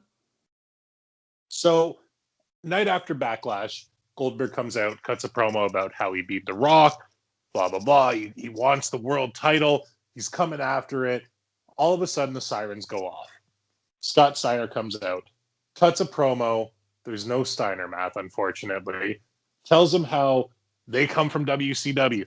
They've been down the roads. They've seen each other. Steiner just tells him that he essentially can't beat the big bad booty daddy. He will come after him.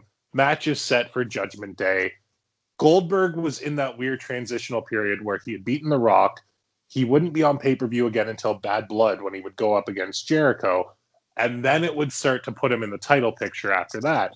So I thought, why not have these two go at it? It's not going to be a good match. We know that. Goldberg and Steiner both can work when with the right opponents. They are not each other's right opponents. So this is not a long match.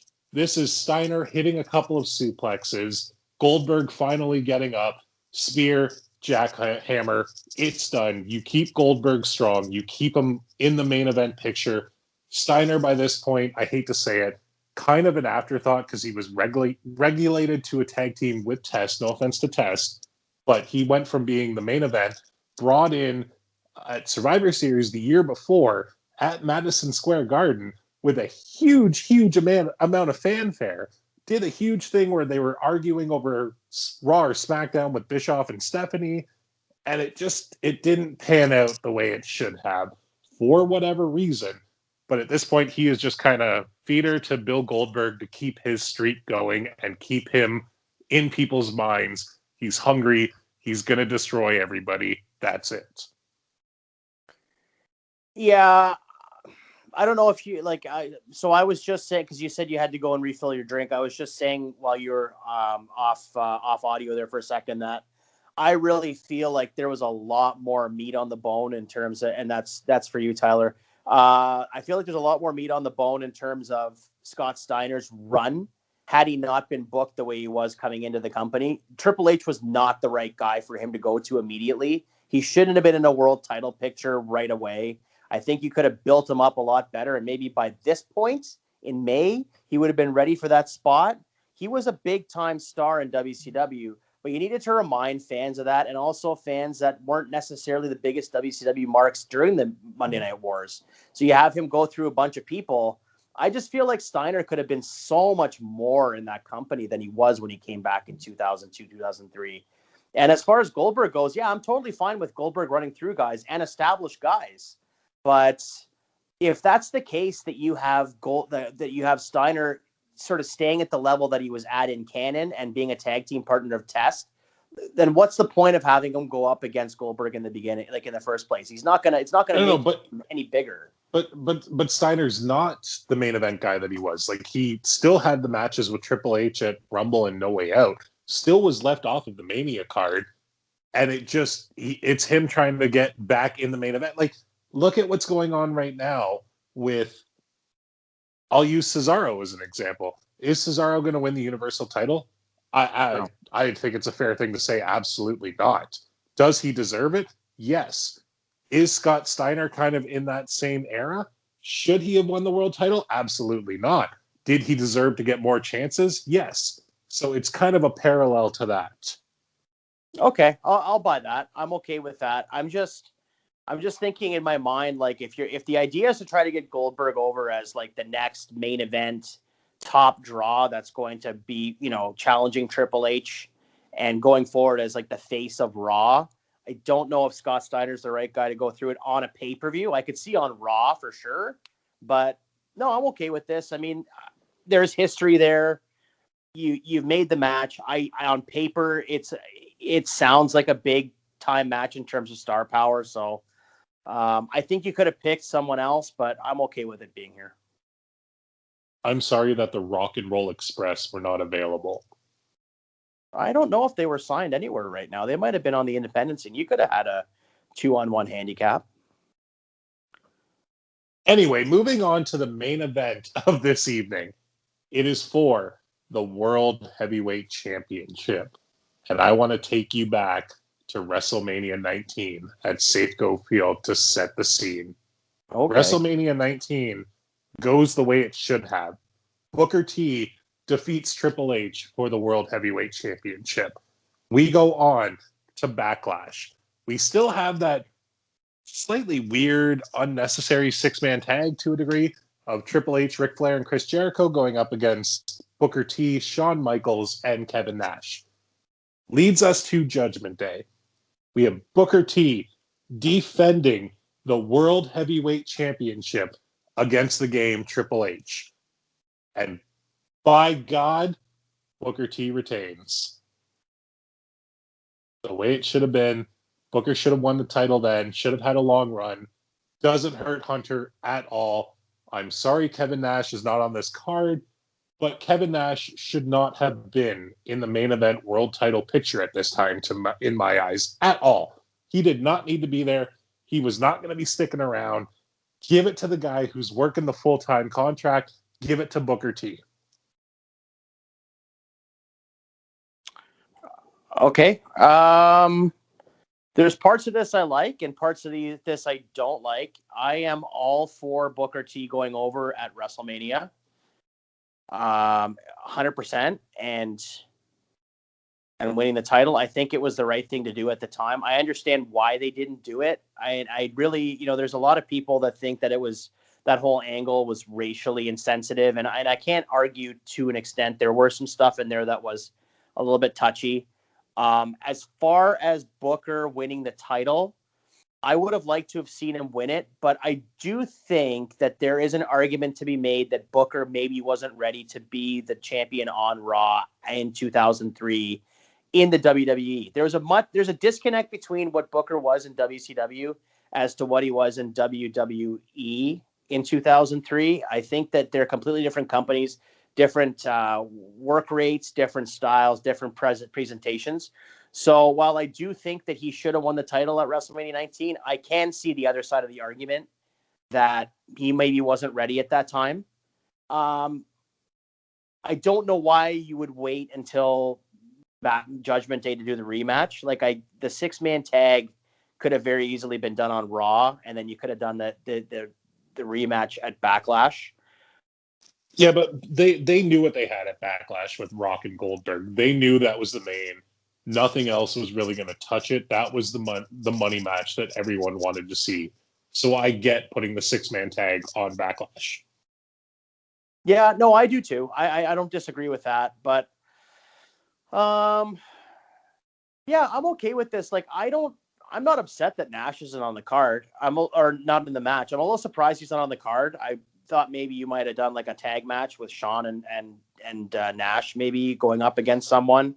That might have been fun to see them versus La Resistance. So I thought about doing that, but at the same time, at this point, Shawn wasn't exactly a full-time performer again. He was only doing big matches for the most part.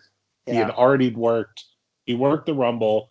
He did a run-in at No Way Out. He worked Mania. He worked Backlash. I wasn't putting him on Judgment Day. He wasn't on it. I wasn't going to add him to it. I didn't think it needed any more star power, especially after I had Goldberg. So that was my reasoning for that. 100%. I'm fine with that. And I actually think that you did a service to the card by switching around the match placement. I understand why they did it in canon the way they did because of the finish of the Nash Triple H match. I understand why it didn't main event. But I think that in terms of this card that you booked, this is the bit stronger main event. And I'm okay with Booker going over. If this is the way we're going to do it and Booker's going to be the champion. The only thing is for me is because of Triple H in 2003, are we going to get another 3 or 4 Booker T Triple H matches before this feud blows off? Because Triple H wasn't going to go into a different program than the world title program in 2003. No, and you're essentially going to get what him and Nash had at Bad Blood with the Hell in the Cell. Triple H will retain or win it back there. and then you still go into the Triple H Goldberg matches down the line. Not much of that is changing. It's just essentially from March to June, July that's changing. Okay, I'm fine with that. But so is Kevin Nash effectively gone now, or is he still? No. He's still with the company. He's not on the card. He's another one like Shawn Michaels. You don't need all the star power on every pay-per-view. He's a healthy scratch. He's a healthy scratch. His leg is fine. Nothing was blown out. Taker wasn't on this either. So no, I get it. I'm okay with that. You know what? I don't mind it at all. To me, it's like you sort of have the same idea. It's sort of repeating the pattern that we had from, not repeating, but it's foreshadowing the pattern we'd see a year ahead, where we would see Benoit win the title at WrestleMania 20, and then he would carry on the title till SummerSlam. Eddie Guerrero had the title on SmackDown for a much shorter reign, but he helped make a megastar, and not a megastar, but a superstar. He helped make JBL's character in that title run. So that wasn't a much shorter reign. Benoit won it at Mania. Guerrero won it at No Way Out. Guerrero won it or lost it 1 month before SummerSlam. So it was the exact same amount of time, just it seems smaller because they weren't as significant of pay-per-views. I thought that Guerrero lost it at that bull rope match at Judgment Day 2004. Did he lose it at the following pay-per-view at the Bash, or was that the rematch? And I'm fairly confident. No, he did, because the Bash, the main event at the Bash 2004 was Undertaker versus the Dudleys in that Crypt Keeper match. Yeah, okay, yeah, you win. I don't even fuck that match. Let's not even talk about that right now. That'll be. I'm sure one of us will have to rebook that award-winning concept at some point. Yes, we'll definitely, it won't exist. But no, this is okay. I'm good with this. I'm fine with Booker T. If you're going to go down that road that Booker's won the title at Mania, and there's a lot of people that felt like he should have, then yeah, I'm fine with this. This is good booking. It's solid. It makes sense. Well, now, the only other question I have, I'm glad that you can dig that, sucker. So I'm just curious, did the match end clean? Was there interference? Like how did it end to get us to the Hell in the Cell? Match ends sort of clean. You have Ric Flair doing his usual Ric Flair nonsense outside, getting involved, taking off his jacket, dropping an elbow on it, all that fun stuff. It's Charlotte. You need Ric Flair involved. Flair gets up on the apron. He tries to distract Booker T. Funnily enough, the referee, I know he was probably a SmackDown referee at the time, but it's Charles Robinson. Charles throws Ric Flair out. Triple H is protesting the fact that he has been thrown out, turns right into a bookend. Then we actually get a win with a Harlem Hangover off the top rope. Because why the hell not? We haven't seen it in forever. So it was a clean win. It was a clean win, minus Triple H being distracted by Flair being thrown out. Yeah. And because it's Triple H and he's still Bischoff's boy, we get one more. Yeah, no, that's fine. I'm good with it. I mean, I told you off air that I had in my mind kind of booked this main event when I was watching it to get prepared. So it's interesting how our brains work differently, because I had booked something completely different. But it's interesting. Well, no. I'm curious though. What did you throw down originally? What would you have done? What would I have done in this? We've never done this on the show before, but I'm very curious to hear what you would have done. I would have, I don't know if you remember, but the night after this was in Greenville, South Carolina, and it was that famous match between Ric Flair and Triple H. Oh, I know that one very well. And then they did that amazing thing after the air, after it went off the air. Exactly. So I was actually going to swap it out and put that match on the pay-per-view and do a month-long build for it, and do like showing cracks in the armor between Triple H and Ric Flair after WrestleMania, and like sort of like a slow burn for about 2 months, and then finally have the match at Judgment Day. The match would go basically the same as it did on Raw, and just went like after Triple H goes over clean, like you get Flair in Charlotte going for the championship one last time. Right after Triple H goes and beats Flair clean. Then he grabs the sledgehammer. He's going to put Flair out of his misery. Shawn Michaels comes out, makes the save. The next night on Raw, Shawn Michaels comes out and does an interview and he calls Flair out, and then Flair swerves Shawn, and the whole thing was a big ruse. And then you find out that then you have Triple H that's how you build to Shawn Michaels and Ric Flair at Bad Blood, which wasn't a really good match actually. But I just thought having Flair go for the title one last time in Charlotte would have been really cool. No, I like that a lot, but it just didn't work with my Booker T winning at Mania. No, 100%. And I'm not saying that that's better than what you booked. Because you asked, I told you, but I think that it's just funny how we see things differently sometimes. Like it didn't even occur to me to have Booker T like go into this as champion. So it's kind of fun. I love this booking. I think it's great to see Booker T with the title and getting those wins over Triple H as well, really establishing his run. It wasn't like a one-off and then he loses the title back the next month like Randy Orton did the next year. But yeah, it's cool. You did a really good job, buddy. I thought that there was some stuff I strongly disagreed with, but overall, I enjoyed the card. Do you still disagree with the Battle Royal being on Heat? And do you still disagree with the FBI going up against Nathan Jones? Or do you understand why Nathan Jones took the spots now that I moved everybody else around? I think what I would have done if it was me is I would have put the FBI match on Heat, and I would have put the Battle Royal to open the show and then do the Intercontinental title later on. That's just me, though. Yeah, that's fair. I get that. I'm not going to argue that one. That could make sense too. But at the end of the day, Jay, today was all about me and not you. That is very true, my friend. This was a good card.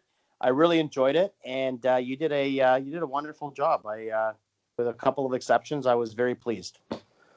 Now, next week, we're going to do something a little different. Is that correct, Mr. J? We are doing something a little bit different. We are going to go back and turn back the hands of time. I think it's important that we recognize that next week is actually the anniversary of Raw is Owen, which is the night after March 23rd, 1999, when Owen Hart tragically lost his life at the Kemper Arena in Kansas City, Missouri for WWF. Sorry, Jay, you said March, but I know you meant May. Oh, I'm sorry, May. Yeah, it sounded weird in my head. That's why I paused for a second. I meant to say May 23rd, 1999, in Kansas City at the what was it called again? Sorry. Over the Edge pay-per-view. My apologies. Over the Edge. Yeah. That's right. So we're going to do a tribute show next week. I think it's important that we talk about him, and we might even get into a little bit of rebooking. I don't know. We might do some fun rebooking of angles on the fly, or maybe do some of that as well. But mainly just want to talk about our memories of Owen and our favorite matches and programs. And yeah, we truly have no format for this show as of right now. All Jay and I know is that we want to sit down, maybe crack a cold one or two, talk about somebody who is very important to both of us in the world of wrestling, very important to a lot of people. Pretty much all of Western Canada knows who he is. The world knows who he is. The King of Hearts, the Rockets, the beautiful man he is. We're going to talk about Owen Hart for probably a bit of a lengthy period. So if you're going to listen to that one, kids, strap in, crack a cold one. Let's have a good time. Yeah, I mean, I'm just sort of talking, like, just verbalizing my thoughts right now. I don't imagine that you and I are planning on, or that we will rather do. It's not going to be a biographical episode. We're not going to sit here and run, when he was born, and we might talk about that kind of stuff. We're not going to talk about his whole life and his whole career. I think it's going to be more just us talking about our favorite memories of him, favorite angles, things of that nature. I don't think it's going to be like a retrospective of his life, more so than it is, how he impacted our lives, if that makes sense. It's going to be two friends paying homage to somebody who we both grew up watching and enjoy his work still to this day rewatching. 100%. 100%. My mind's already percolating about matches I want to bring up in moments. So I think it's going to be a lot of fun, and I'm going to enjoy that. It's going to be a fun change of pace for us. And if there's one Agreed. talent that deserves to be honored in that way, it's definitely him. But with that being said, Jay, I am beyond excited to talk about Owen Hart next week. But until then, we have to let everyone know where to find us. And that is on Twitter. I got to remember if I can still remember this. On Twitter at good_enemies. On Instagram at good_enemies. On Facebook at the Good Friends Better Enemies podcast. If you want to send us snail mail, it's to P.O. Box 472. I'm just kidding. And on YouTube, we are available at the not the Good Friends Better Enemies, the Counted Out 7 YouTube channel. Every Monday, we're up there. Like us, subscribe. Even if you hate us, you might as well throw the channel a like, because they've got some good shit up there that isn't just us, right, Jay? Well, yeah, but with that being said, I really don't need you to continuously post on our social medias that you hate me. I mean, I know that already. You don't need to put it on our channels and our different forms of media every week. I don't need the reminder, pal. Well, also, I just want to say that I think that we're picking up traction. I think it's safe to say we're the new kings of podcasting, considering the other kings of podcasting just did a show entitled Good Friends, Better Enemies. So, Jay, we made it, bud. We made it. Yeah, we definitely have. We should change, maybe make our theme song the theme song from WrestleMania 27 at some point. No, I'm kidding. We have a great theme song, and we're very appreciative of our theme song, and I'm very appreciative of all of you, ladies and gentlemen, all of you that have listened to us and have enjoyed our podcast and enjoy our podcast continually. But with that being said, for myself and Tyrone, we thank each and every one of you. We thank the World Wrestling Entertainment for putting on Judgment Day 2003.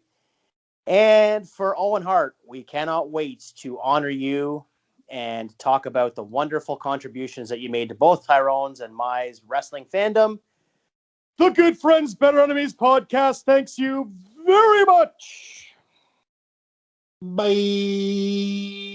Hashtag Antics Rocks.